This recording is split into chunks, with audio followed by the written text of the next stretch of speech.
There's a lot of buzz around mindfulness, but have you ever asked yourself where mindfulness is coming from and what it has to do with our lives today? Well, today's guest is here to answer that question. Hi, my name is Ingo Rao. Welcome to the School of Becoming and this season on mindfulness, which we curated together with a group of experts as well as the support of Manage magazine.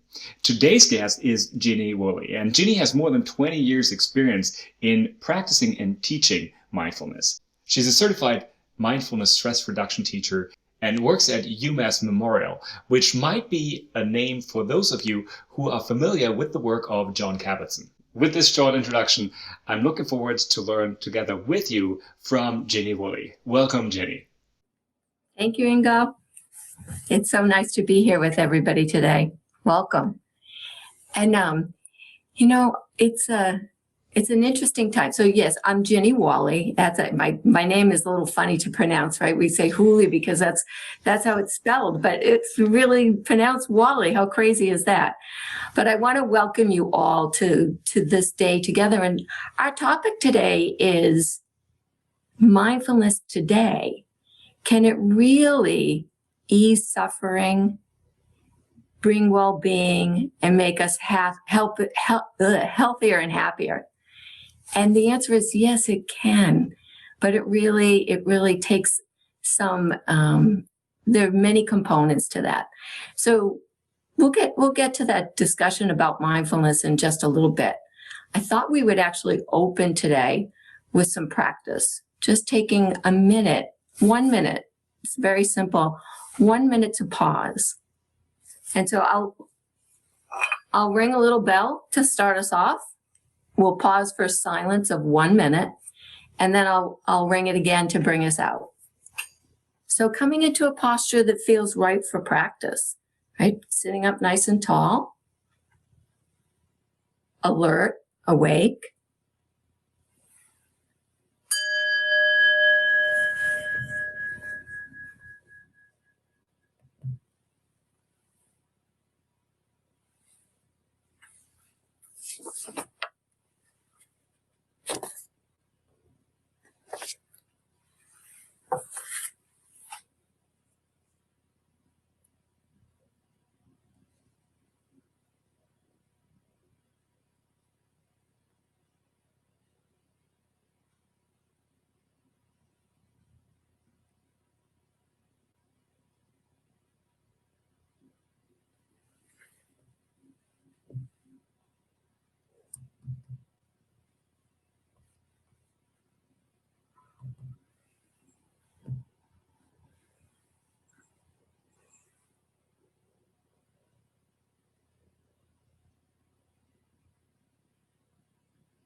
It's always a nice way to start anything, isn't it?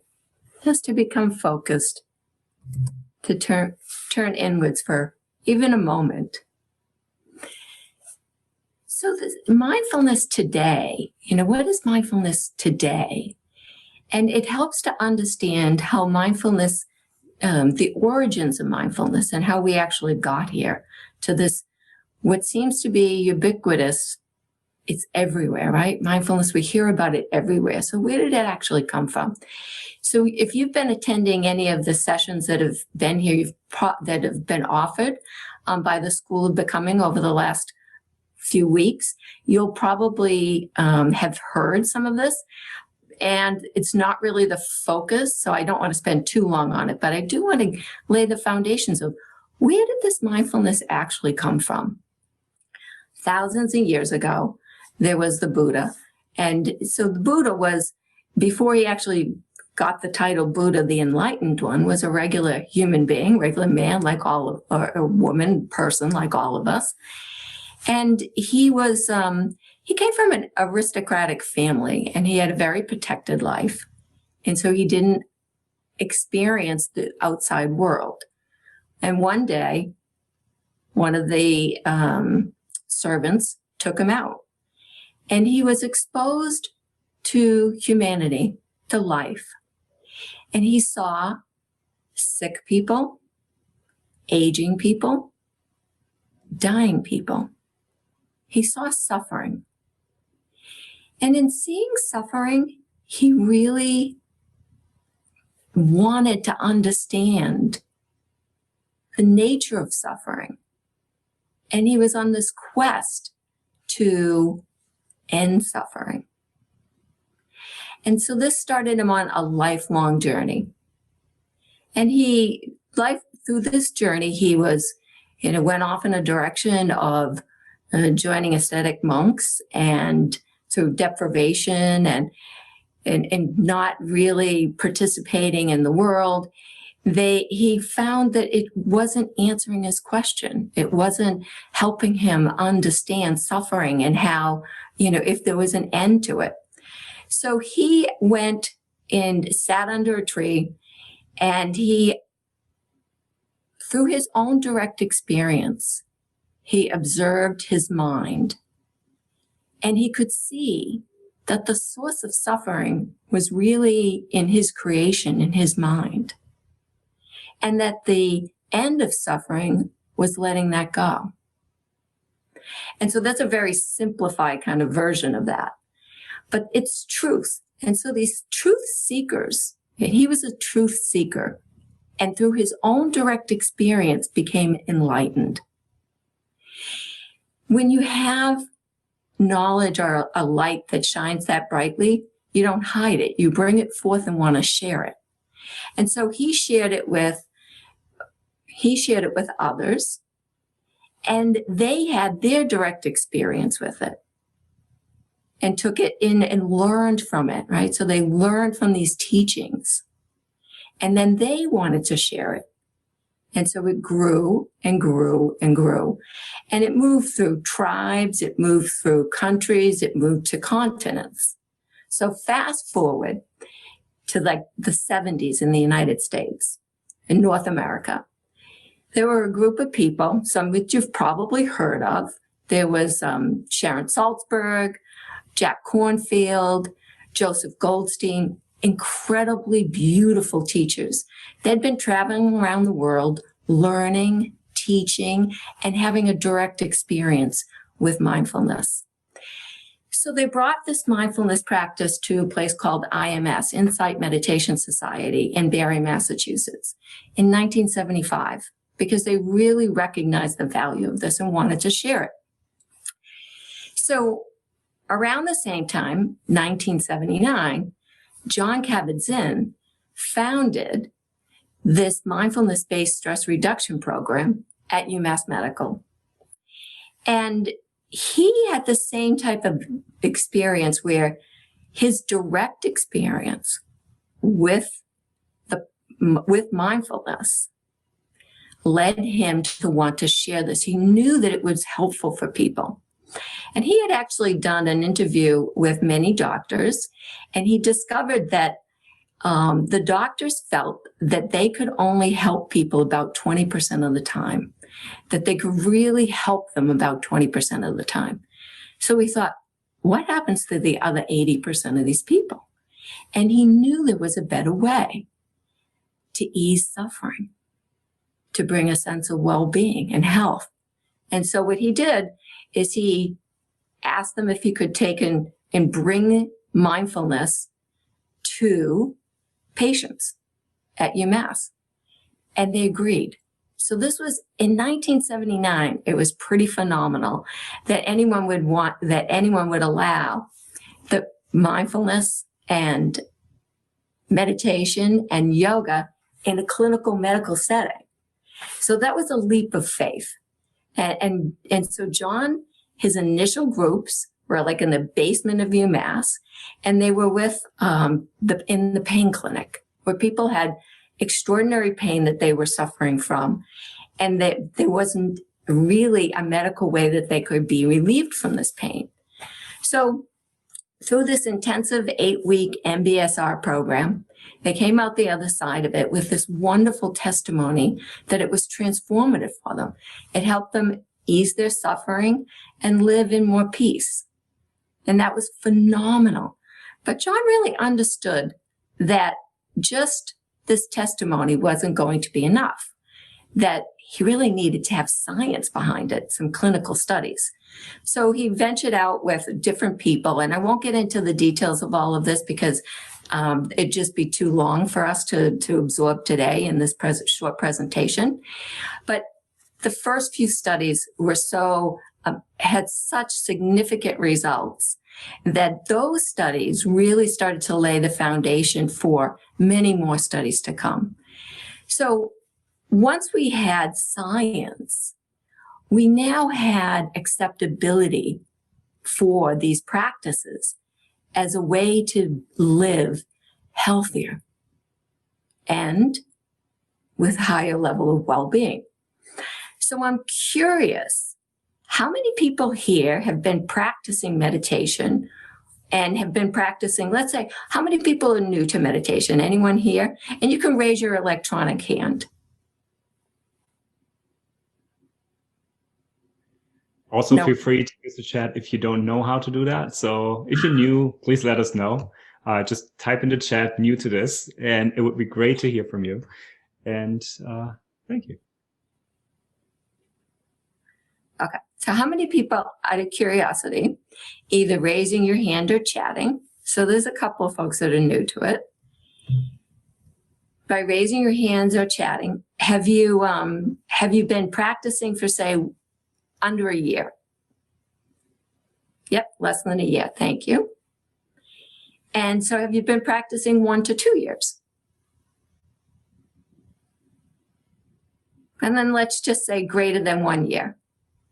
So some 1 to 2 years, 1 to 2 years. Thank you, Annie. And also Annie raised her hand with 1 to 2 years. So thank you for that. And Divya, I hope I pronounced your name correctly. Then greater than 10 years, wonderful.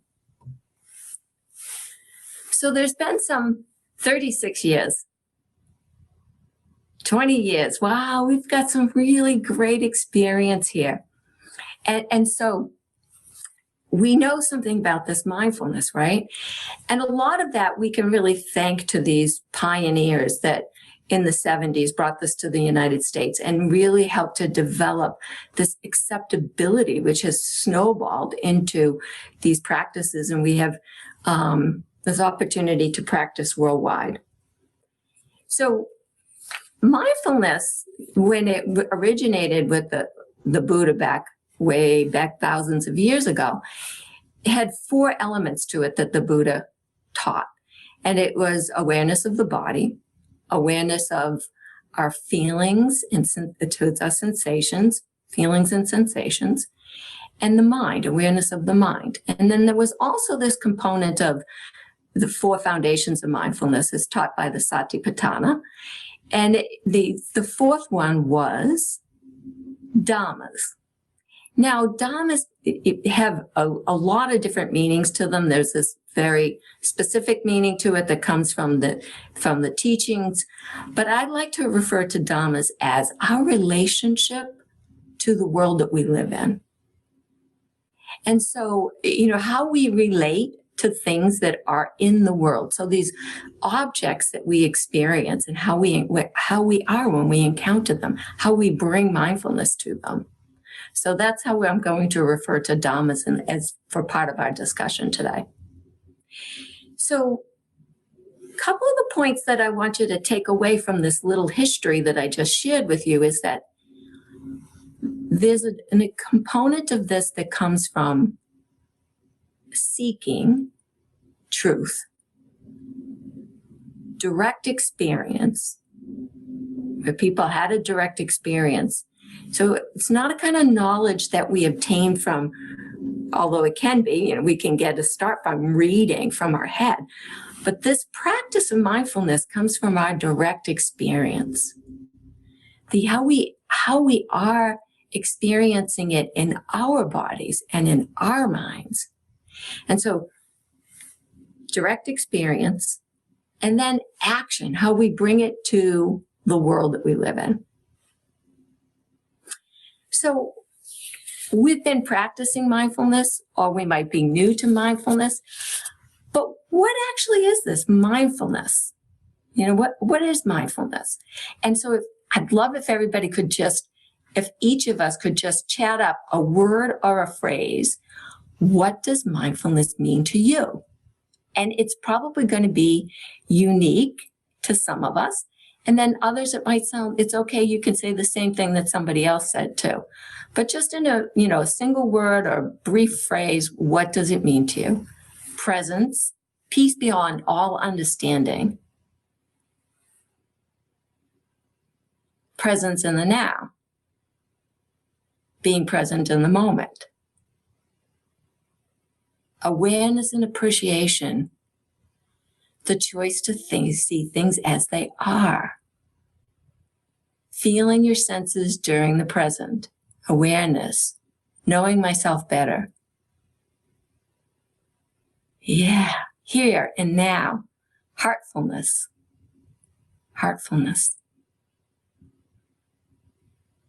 Wow. That's beautiful. That's really beautiful. And it's so true. It's so true. Mindfulness, it's really hard to pin down what mindfulness is because it's really unique to each person. Although there's a universality to it, mindfulness is your experience. So it's it's your uniqueness. But just to share some of the things that, some definitions of mindfulness. So John Kabat-Zinn, his definition of mindfulness is, mindfulness means paying attention in a particular way, on purpose, in the present moment, and non-judgmentally. There's a lot there. It's a very beautiful and simple statement, but there's a lot there. Thich Nhat Hanh, another amazing, beautiful teacher. Mindfulness shows us what is happening in our bodies, our emotions, our minds, in the world. Through mindfulness, we can avoid harming ourselves and others. And then I have a definition that I like to say that I've curated over the years from the many beautiful teachers that I've had an opportunity to work with. And I'm going to share my screen with you. And I'll read this to you. Let me just see if I can get this.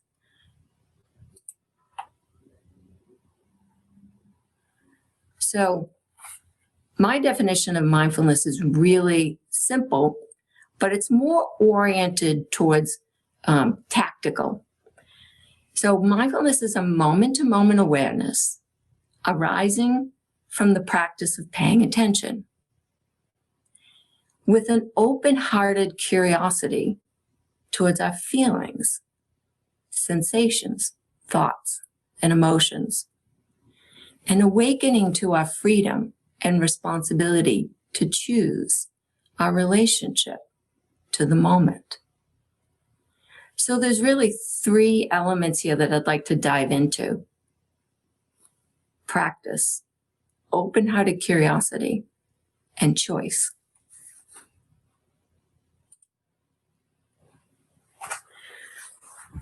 So we all know something about this, right? So this moment-to-moment awareness that comes from the practice of paying attention. And we'll talk about practice in a little bit, but most of us know about practice, right? There's formal practice and then there's informal practice. And we're actually going to do some practice today. And then with an open-hearted awareness, an open-hearted curiosity towards our thoughts, our emotions, our sensations. And really that open-hearted nature, that open-hearted curiosity is where the learning happens.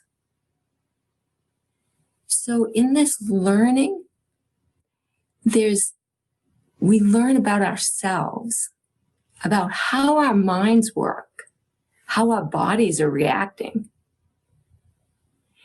But we really need to have an open-hearted, a kindness towards ourselves and others to open that up.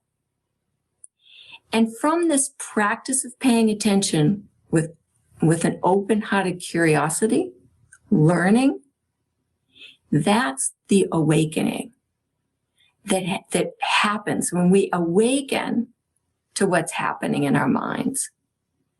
Then we were able to see and create a pause so that we can choose how we react to this moment. So there's really three important elements in this mindfulness. It's practice, learning, and action.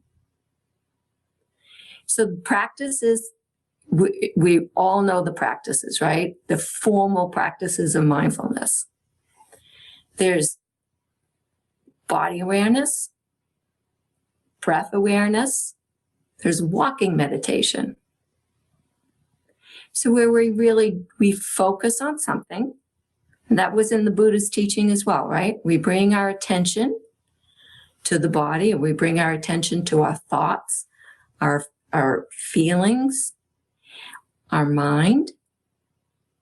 And so as we practice these formal and informal practices, we begin to see how the mind wanders, right? So we set an intention to hold our focus to a particular place, but then the mind wanders. And it's in this open-hearted curiosity of watching the mind wander without judging it, as John Kabat-Zinn would say, with a friendly nature, where we actually begin to see how the mind has formed, right? The conditioning of the mind.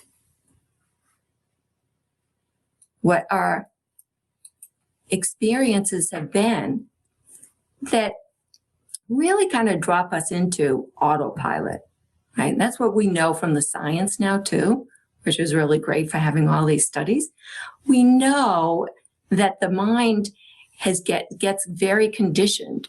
And so it forms these neural pathways between the amygdala and the prefrontal cortex. And there's, we won't get into any of that. There's a whole session on how the brain works.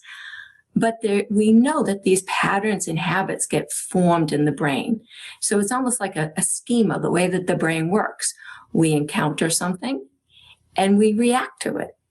And so the brain doesn't have to recreate this experience every single time. It says, okay, this kind of feels like that, so let's just go this way and react to something. And so that really feeds into the kind of the society that we live in, right? There's this river of life, and it can be moving really, really fast. And we can get caught up in it and just go with the flow until we decide to pause and take a look. And so as we begin to practice, we begin to actually see these are just thoughts. They're emotions. And we don't have to get carried away with them. And so we then, this is where really things affect how we are in our lives, is through being able to see this and take action and actually choose. So let's pause for a moment here and actually do a formal practice. We'll do a formal practice for about 5 minutes, and I'll guide us through it. And I'll guide us right to some of these points that I'm trying to make. So again, I'll ring a bell. I'll ring one bell to begin and then one bell to end. So I welcome you to come into a position that feels right for practice. Something that feels intentional and energized. Uncrossing your hands or your feet and putting your feet firmly on the ground, and maybe opening the palms up to the ceiling if that would feel appropriate for you.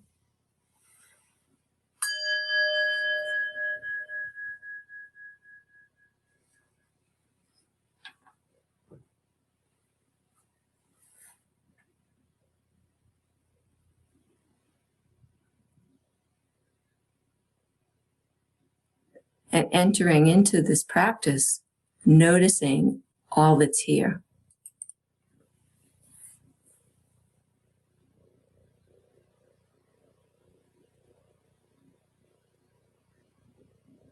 becoming aware of this moment through an awareness of your body.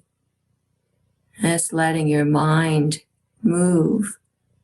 It's a move awareness through from the bottoms of your feet, slowly moving through the body, raising your awareness upwards.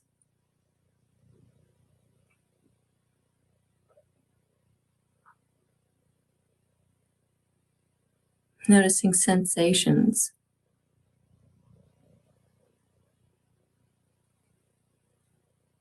Noticing any tightness that you might feel, constriction.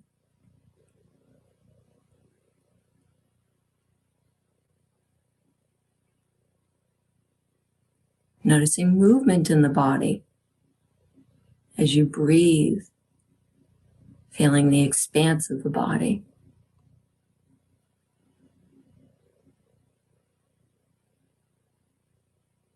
And feel the release of the body as you exhale.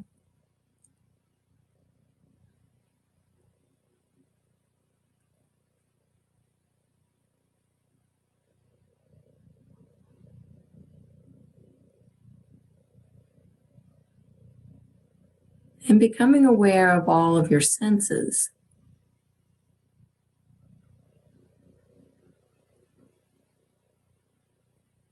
The sense of sound,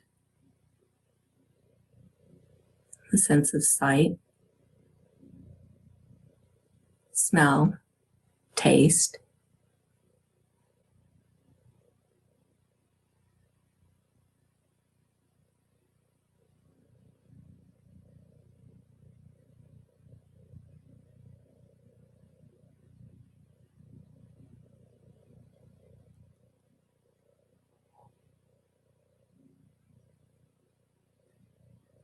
And then draw your awareness to a sense of the body breathing, to where you feel the breath most prominently in your body. It might be in the belly or in the chest.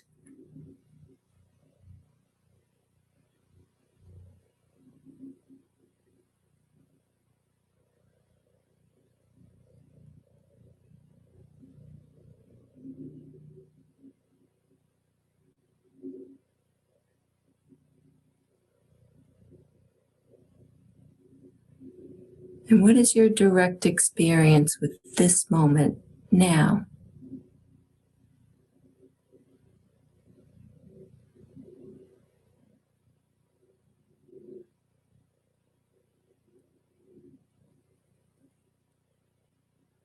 And in the next moment that you notice that you're thinking about something,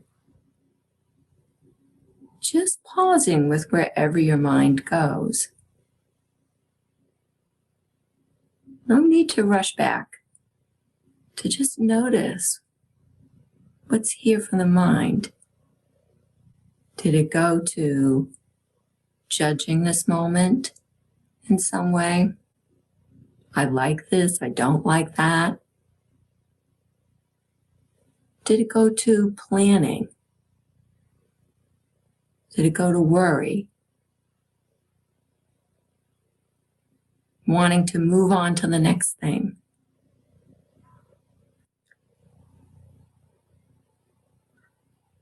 And with this open-hearted nature, just seeing this experience of the mind.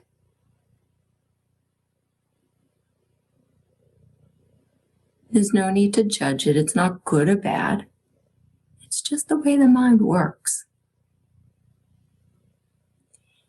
Now, as you notice this mind, notice that we have a choice now. We can let go and return to the breath, or continue on with the thought.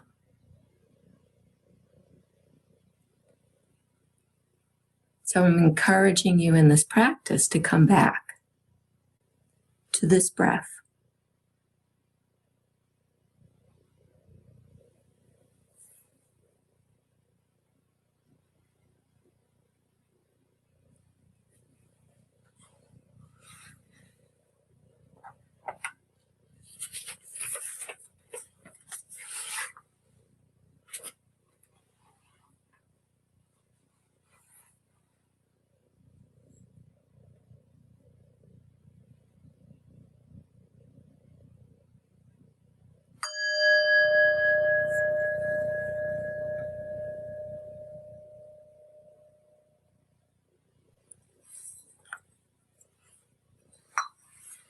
So that little practice that we just did, there were a couple of points that I was leading you to experiencing. First was just experiencing everything that was there in the moment. What was your direct experience with it? The body, the sounds, sights. So just chatting up, what did you notice most when you first came into the beginning of that experience? Sounds. So if you could just send a chat. Background noises, the body, wind outside, the birds on the window, body temperature. So really orientation towards the body and the breath, right? The first foundation of mindfulness, awareness of the body. Breath most prominent in the body. Yeah. So then, as we went through the practice, I was asking you to notice a thought when it came up, and then notice the pattern of the mind when a thought came up. So was anybody able to recognize like a pattern of the mind? Like, oh yeah, I do this all the time. This is what I do. So maybe just a thumbs up or, yeah, I noticed it. Yeah. Thank you, Tim, for using this traditional old-fashioned thumbs up. That works really well. Yeah, we have the electronic thumbs up too. So as we begin in this place of practice, we're so often oriented towards returning right to the breath, to the anchor or whatever place that we're focused on, that we don't pause and notice what's happening in the mind. So there is this incredible opportunity to meet the mind in a place of friendliness, with open-heartedness, and see and learn. These are the patterns that we become so habitualized to that they take over our entire lives, right? For me, it's my to-do list. My mind goes into pausing and pop, pop, pop. It's like popcorn popper going off. Oh, yeah. I just pause for 1 minute and I start running through. Oh, yeah, I got to call this person, send that email, do this, do that. Does anyone else do that, or am I the only one? Yeah. Oh, there's a few to-do list people here. So as we begin to see that, we begin to recognize it in our day-to-day lives, that we get so preoccupied with that we miss the essence of what's happening in our lives. So this conditioning can also fall into patterns that can be very helpful for us to become more and more aware of how we react in certain situations.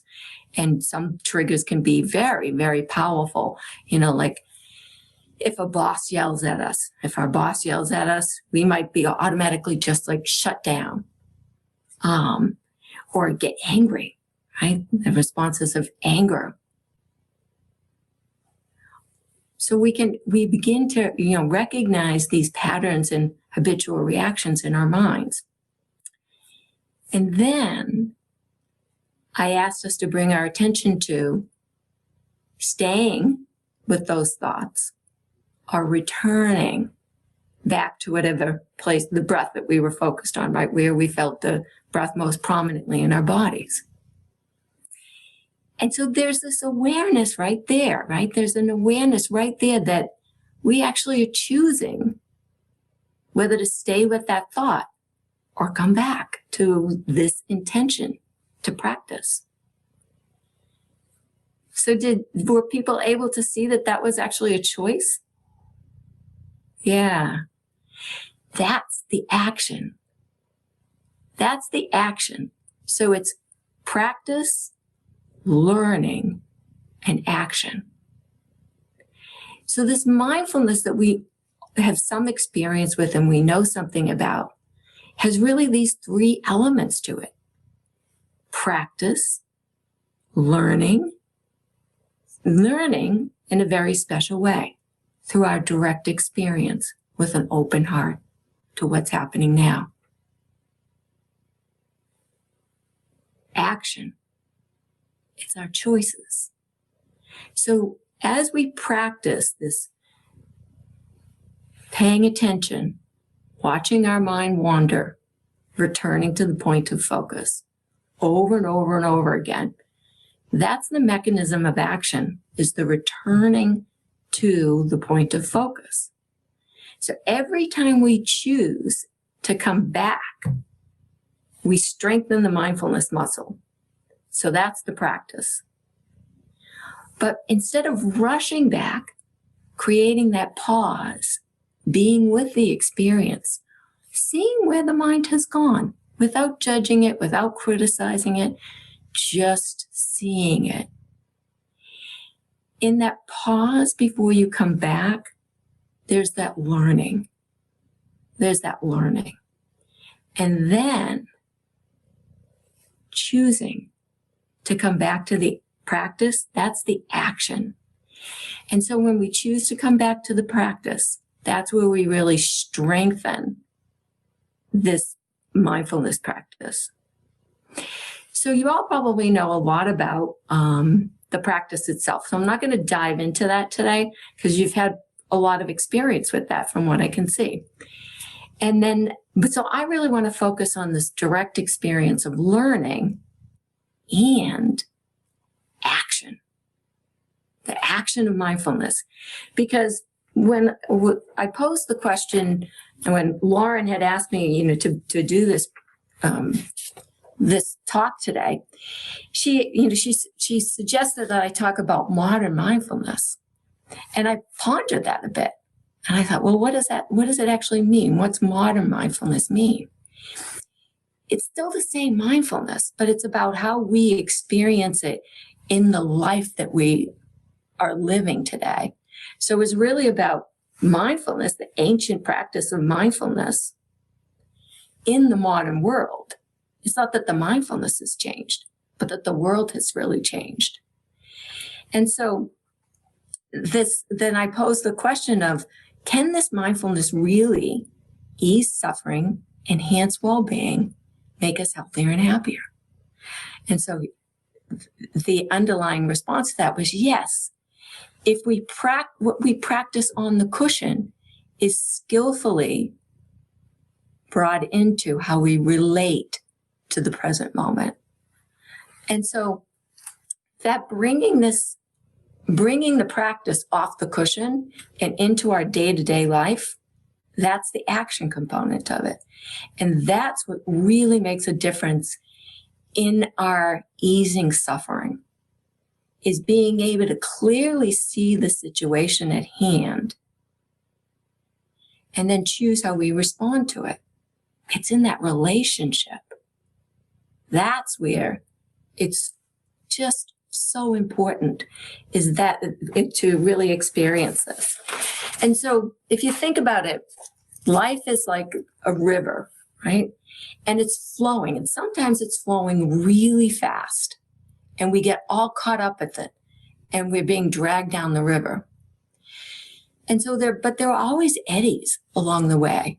And so we can find these little safe places to kind of pull over and be in practice and explore, create a pause, read the river, and respond instead of just react to being carried away. So this is learning how we want to incline the mind. So we can incline the mind towards suffering, or we can incline the mind away from suffering, towards peace, towards love, tranquility, concentration. And so this inclination of the mind is really our choice. But I don't want to make this sound like it's a really easy choice, because it's not. It's not an easy choice. We may get to these places and we could see that we're reacting, like something happens, we're in traffic and we've got a to-do list a mile long, hearts pounding out of our chest because we just have like a deadline that we're not going to make. We're caring for somebody that's really sick, just bought a new house. I mean, there's just all of these things that are happening. And we're in stress reaction mode and we get angry. We easily get angry. And so as this is part of seeing that this is there, but we can actually choose to recognize it and say, calm down. I don't need to be reacting in this way. But in that scenario, it might not even be possible. We might be so overwhelmed by the situation in life that we just react. And so not beating ourselves up over that, but just acknowledging it. And then maybe later sitting down and actually seeing it for what it is, a reaction, a mind state. And the more we see it, the more we can actually choose a different way. So this building relationship, this to the moment, this choosing really builds from the practice. So as we practice, not only this formal practice that we probably all are doing, some sort of formal practice, solo or with community, but this practice in day-to-day life. So what does this practice in day-to-day life look like? Paying attention, right? Paying attention and seeing our reactions moment to moment. So this is really something that sometimes is so simple we don't even notice it. So an example, choose some things that are simple that you do every single day and just choose to do them mindfully. So things like brushing your teeth, walking your dog, walking to the car, and give that time your undivided attention. So that will help to support your practice. And then bring the practice into your experiences of relationship. So pausing before sending an email, picking up the phone, getting into conversation, or before you're about to fly off the handle to react to something that someone's done, and just pausing in the moment. Taking a deep breath and then engaging. So bringing this sense of action, choosing to everything that you do. And does that sound simple? Simple. Yeah, it's simple. Sound easy? Yeah, that's not easy. It's really, really hard. So bringing these practices into not only those day-to-day tasks, but actually integrating them into everything is to try to bring this mindfulness into everything. And what do I mean by that is how you relate, how you're in relationship to the earth. So this idea that we're separate from the earth or separate from one another is truly an illusion. Or as Einstein would say, it's a delusion that we're separate. We're part of the same universe. We're all interconnected. And so actually seeing that there's two sides to every communication, but seeing the earth and how we relate to the earth. Even thinking in details of, when we go to the grocery store, do we buy things that are wrapped in plastic? What's the impact of eating meat versus vegetables to the earth? Clearing trees, how we consume things. So just having an awareness, knowing that every choice matters. Every choice matters, and bringing action, mindfulness action to that. So let's go back into practice for a few moments. We'll move into another guided practice, similar type of experience. And it will be again for 5 minutes. So I'll ring a bell to start. And then in 5 minutes, I'll finish.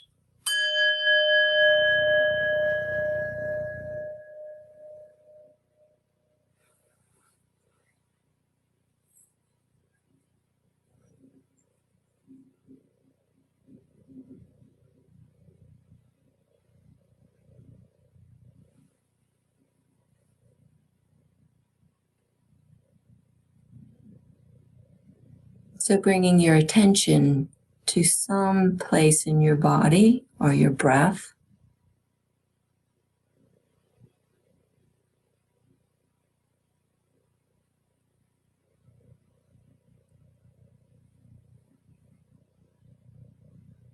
And letting this be an anchor, a place that you'll come back to as you notice that the mind has wandered. And it will.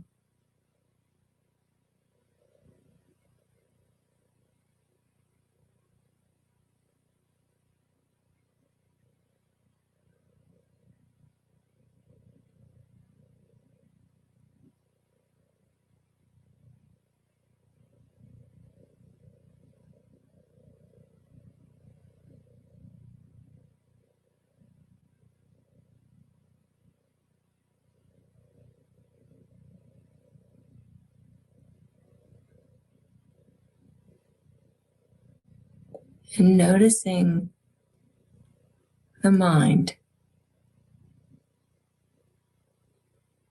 Noticing where it's gone to, what it's engaged in. And meeting it with that open-hearted nature.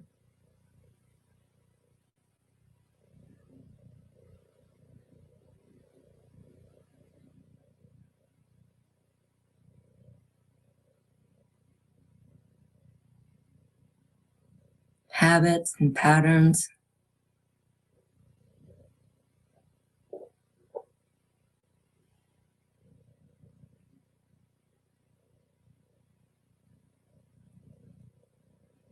And then choosing to return to wherever you've chosen to focus your attention.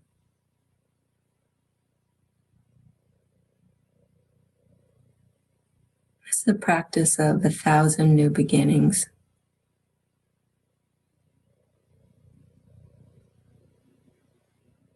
It's really that point of mind wandering that we become aware.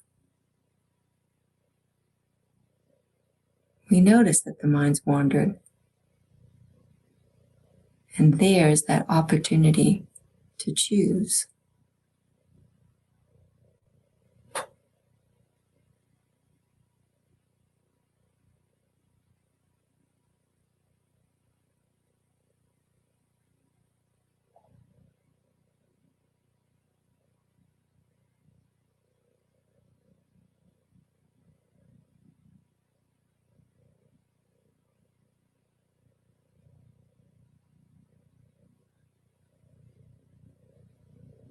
The practice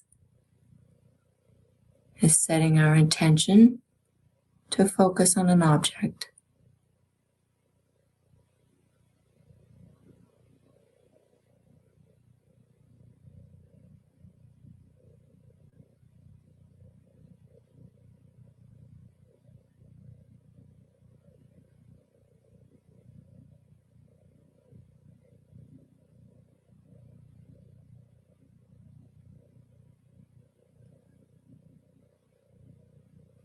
The learning is being with the mind state, whatever's here, with an open-hearted nature.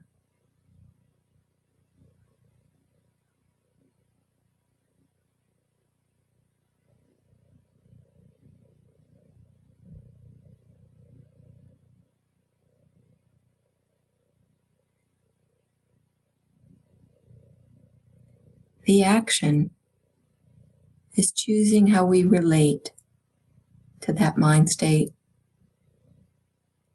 and choosing to come back to the practice. Repeating.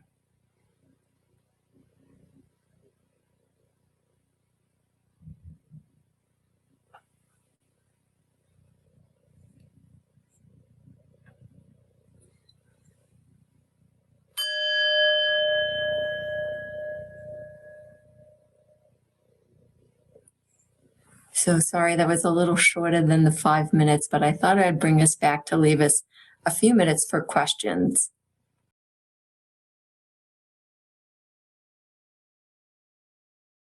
I can. Thank you for the question. It's such a relevant question for so many people. And pain exists in the body and it exists in the mind. And what I mean is there's emotional pain as well as physical pain. And so I'd like to use an example of how I'd like to use a parable to kind of explain how this practice can be very helpful in easing the suffering that people can often feel through physical pain. So there's this, it's a parable called the Two Darts, and some of you may have heard of it before. And what this experience is that in life, we are going to encounter suffering, and it can be the form of physical pain. We might have an injury, break a leg. It might be that we've had a significant loss. So there's real pain that's there, physical or emotional. So that's the first dart.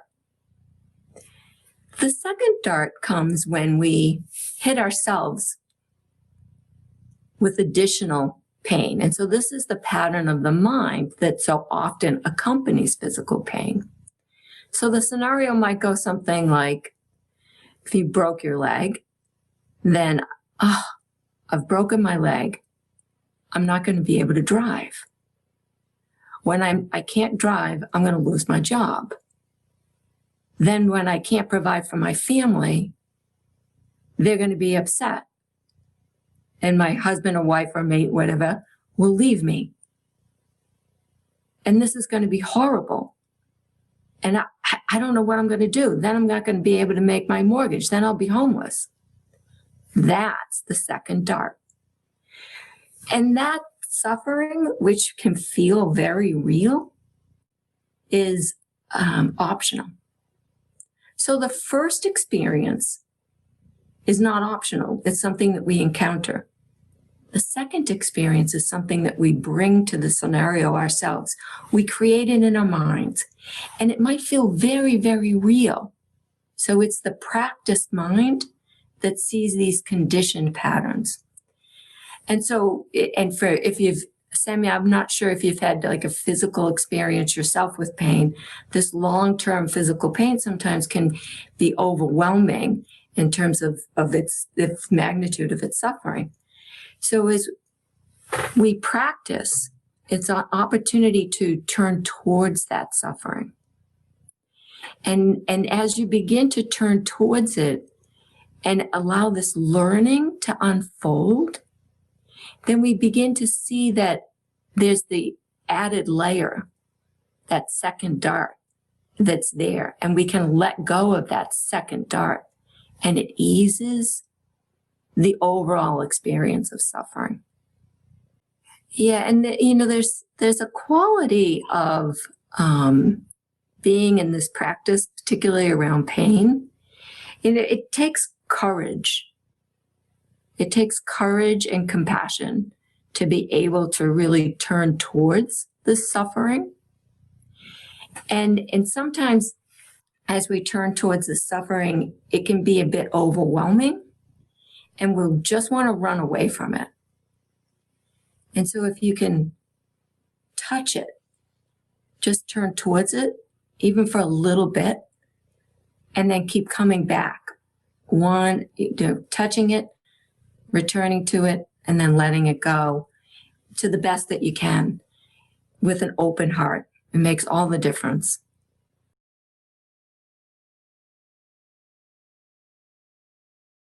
And thank you so much for your comments too. I mean, I think so often people feel like this is, achieving around the practice of mindfulness meditation, right? Really, that's the formal practice, is some form of meditation.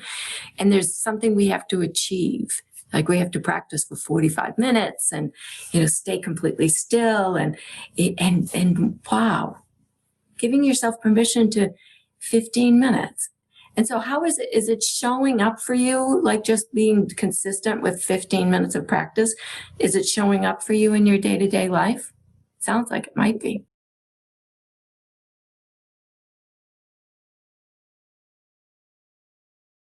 just to make comments on that, what you're saying, it's so beautiful, because when you think about it with the Buddha, right, when he was going through his quest for finding how to ease suffering, he had gotten in all of these kind of structures about how to do this. And none of that was really enlightening him. It was through his own direct experience and honoring that he became enlightened. So what you're saying is so powerful, right? Your experience, this thumbprint of mindfulness, it's so unique to each person. And there's one last question I want to put our attention to from Michael. If you have an answer for that, Ginny, he asked, like, if you have any recommendation regarding meditation and apps. And here I would also like to invite everybody else here who's with us here today, because you all have experience. You all said, like, you're practicing this for a very long time. So if you have anything to add or recommend to Michael or to all of us, please add that to the chat. Ginny, what's your recommendation or experience with apps, if you have any? Yeah, I don't have an endorsement for a particular app. I think they all are so good. That's one of the benefits of mindfulness becoming so available in our society, that it's spawned out all of these different little businesses and apps, because just like through the earlier part of the conversation, just like people, how it grew, like people really had this wonderful direct experience and wanted to share it, so it evolved all these apps. People had a great experience and felt compelled to share it. So they're really great apps. I use Insight Timer, but I use it as a timer. I've been using it since the day it came out. And, I pay for it because I'm just believe that it's really good to support those organizations that offer things for free, because it's not free to offer them. And so and just the School of Becoming, it's out of the kindness, of the folks that are associated with it. So it's nice to contribute to it. So I buy the paid version of it, but I only use the timer. And so I use it. So I set some time, and then I have the bell ring every 5 minutes during my practice. And it reminds me that I'm practicing when my mind's gone off down that river. So, oh yeah, I'm actually practicing. Come back. But I'm curious, what do you like? What apps are people using? I just want to point to Catherine's comment here. She writes, when I'm in my practice, I find it distracting to use guided meditation. I have recommended Calm to beginners. And Calm is an app that has gathered or gained a lot of attention and a lot of followers. Certainly a possibility there. There are many other apps. And I think what it comes down to is what Ginny offered earlier, which is that it really comes down to your unique style. It comes down to your thumbprint, if you like, and what you prefer and what aids you in your mindfulness. I think there's probably not one best way or app, but there are options. And maybe one thing to take away from this is trying different things out to see what works for you, what aids you best. And the last comment for today is from Annie. Annie, welcome. She's from San Francisco. Thanks for indicating that. Just the bell of mindfulness from Plum Village installed on my phone. Rings every 15 minutes and brings me back when my mind wanders. And I guess that's similar to Ginny's practice as well, like having something that reminds you, okay, come back to the here and now. So with that, coming back to the here and now, wherever that is for you, I wish you a great day, a great afternoon, or a great night, wherever you are. I hope you enjoyed that session. I certainly did. Ginny, thank you so much for being with us here today. And with that, I hope to see some of you again next week, Tuesday and Thursday. Thank you so much for being with us. I enjoyed having you.